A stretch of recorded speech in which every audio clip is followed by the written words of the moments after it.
C'est une discipline en plein essor qui se conjugue désormais au féminin. Aujourd'hui, la boxe est aussi une histoire de femmes. Existe le yoga, la gym suédoise et le pilate.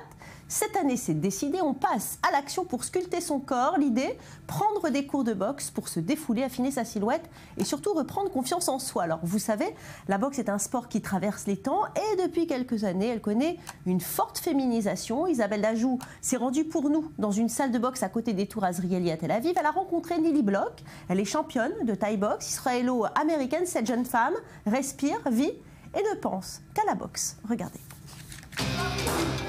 On associe souvent la boxe aux hommes. Pourtant, c'est une femme que nous allons découvrir aujourd'hui. Elle a 22 ans. Sa passion, c'est la boxe depuis sa plus tendre enfance. Elle, c'est Nili Bloch.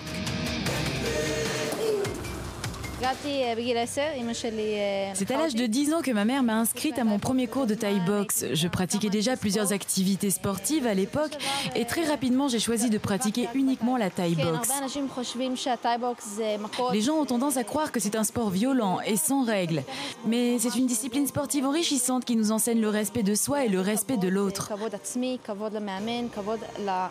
Ma journée se déroule avec 2 entraînements intensifs journaliers. Ma vie tourne autour du sport, mon régime alimentaire, mes heures de sommeil, tout est réglé. C'est un sport adapté à tous, aucune discrimination.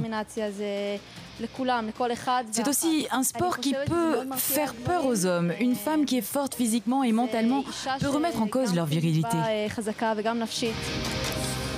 Le noble art avec ses règles, ses usages, mais avant tout, la boxe, c'est le respect de l'adversaire et le dépassement de ses propres limites. C'est une discipline où les valeurs vont nous suivre dans la vie. Je suis aussi étudiante et j'espère être acceptée à l'université aux États-Unis afin de devenir psychologue de sport. En attendant, mon but est clair et structuré, m'investir au maximum dans ce sport. Mais pour fabriquer une championne, il faut un entraîneur. Lui, c'est Benny Kogan. Depuis 16 ans, il coach les boxeurs de toute religion. Pour lui, les sportifs sont tous égaux et n'obéissent qu'à une seule chose, le respect de l'autre. Je suis entraîneur de boxe thaï et kickboxing. Je suis ingénieur. J'ai travaillé un peu dans ça, mais tout de suite, je m'ai remis dans le sport car j'étais boxeur avant. On a des champions du monde, des champions d'Europe, de tous les âges. On a des filles, des garçons, des juifs, des arabes, des chrétiens. Vraiment, la boxe thaï, c'est pour tout le monde. Et c'est pas que pour les champions. Il faut penser un peu à l'éducatif. La boxe thaïlandaise, c'est un sport de valeur, de respect, honneur, patriote. La famille, être un bon élève. En attendant que la boxe devienne une discipline olympique, tout le monde tente sa chance. C'est le cas de Lia, âgée de 6 ans, qui s'entraîne avec sérieux et qui rêve de devenir un jour peut-être une future championne. Je m'appelle Lia, j'aime pratiquer la Thai box. J'aime courir, sauter et apprendre à donner des coups. Les garçons ont peur de moi car je suis forte. Quand je serai grande, je serai une championne comme Nili. Agilité, maîtrise de soi, vitesse, force, puissance, endurance, capacité à récupérer rapidement. Un boxeur est un athlète complet. Un sport stratégique qui demande intelligence et planification. Alors fini les préjugés, mesdames, à vos gants. Et en plateau avec nous, David Ephraim, bonjour. On va parler boxe évidemment avec vous. Vous êtes de Toulouse, vous êtes arrivé ici il y a 1 an. Vous dirigez le plus célèbre club de boxe en France. Vous allez nous en parler. Et vous, le sport et les femmes, vous connaissez ça puisque vous avez 3 filles qui pratiquent la boxe. Alors tout de suite, Isabelle, on vient de le voir. C'est une histoire d'amour, j'ai l'impression. Les femmes et la boxe, il y a de plus en plus de femmes qui pratiquent ce sport. Ce qu'il y a d'intéressant quand même, c'est la perte de calories et c'est immédiat. Alors la boxe féminine prend son essor dans les années 90 uniquement. La popularité grandissante des boxeuses est due notamment avec ces stars comme la fille du légendaire Mohamed Ali, Laila Ali. Symbole de ce récent développement, c'est aussi l'inscription aux Jeux Olympiques à Londres en 2012 de la boxe anglaise, où d'ailleurs 3 femmes remportent des médailles, donc Clarence Shields, l'américaine. Les règles sont identiques pour les femmes et pour les hommes. En termes de calories, 600 à 700 calories en moyenne de perte de calories, donc calories perdues, perte de poids, un corps sculpté, une surenchère au niveau des bras, donc très important pour les femmes.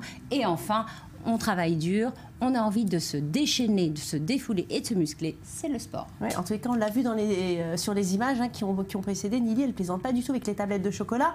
Alors, la jambe féminine, on l'a vu, David, quand on imagine la boxe, eh bien, on l'associe souvent justement à des colosses. Mais j'ai l'impression que c'est fini tout ça. C'est un peu terminé. Et ce que recherchent maintenant les femmes, effectivement, c'est, comme vous disiez si bien, de se sculpter. Contrôle de soi également, on peut rajouter. Une maîtrise de soi, de plus en plus d'autodéfense. Mais effectivement, c'est un sport complet. De plus en plus également d'adeptes de l'aérobox, qui permet également d'associer un petit peu d'aérobic avec de la boxe sur des musiques entraînantes. Ouais. C'est ce que recherchent les femmes. Ça remplace un petit peu l'aérobic classique.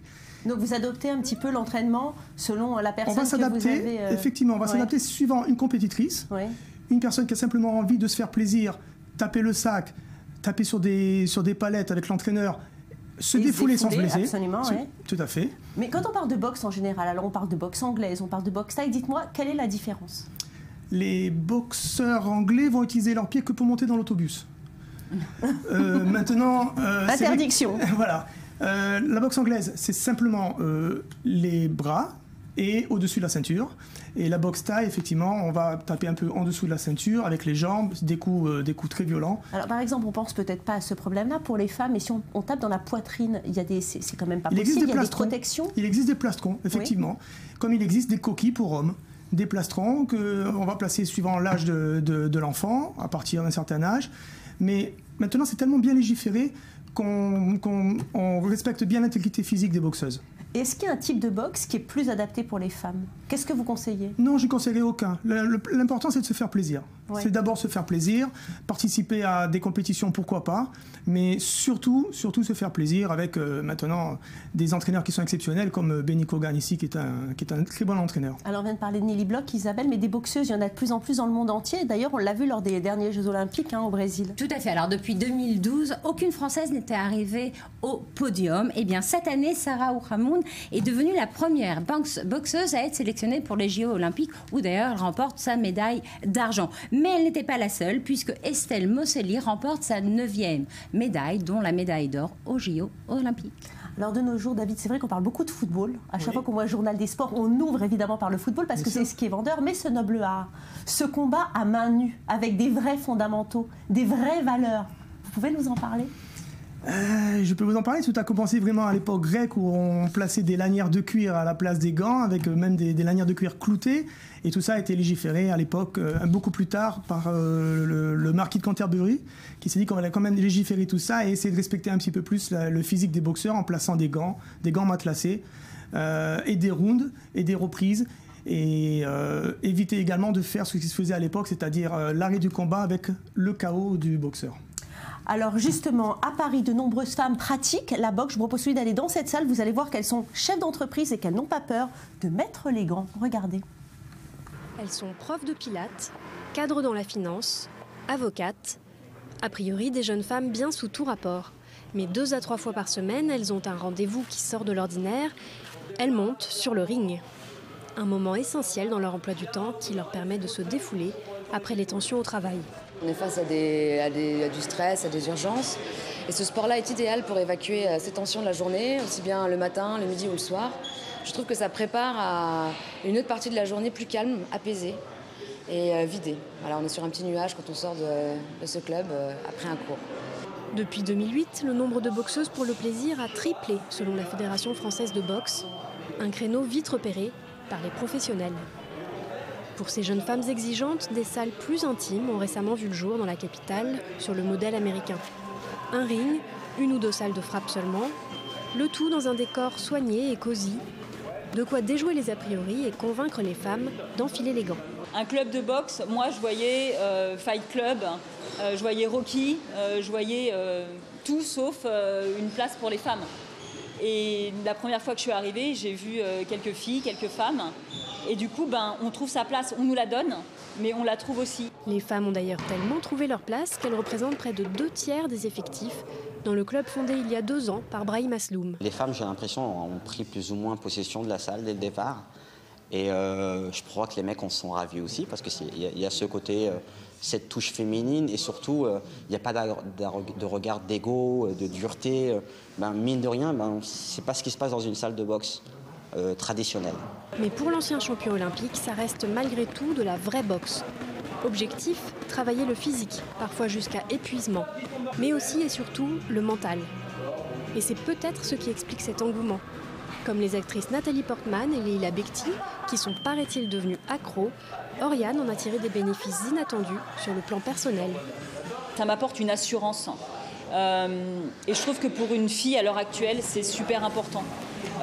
Ça m'apporte une sûreté, ça m'apporte ce quelque chose que j'avais pas. Je me sens plus sûre quand je marche dans la rue, je me sens avec ce que j'apprends ici. Il y a une autre façon de se tenir, de se comporter, Un apprentissage réservé à une clientèle aisée, comme d'autres clubs de sport haut de gamme.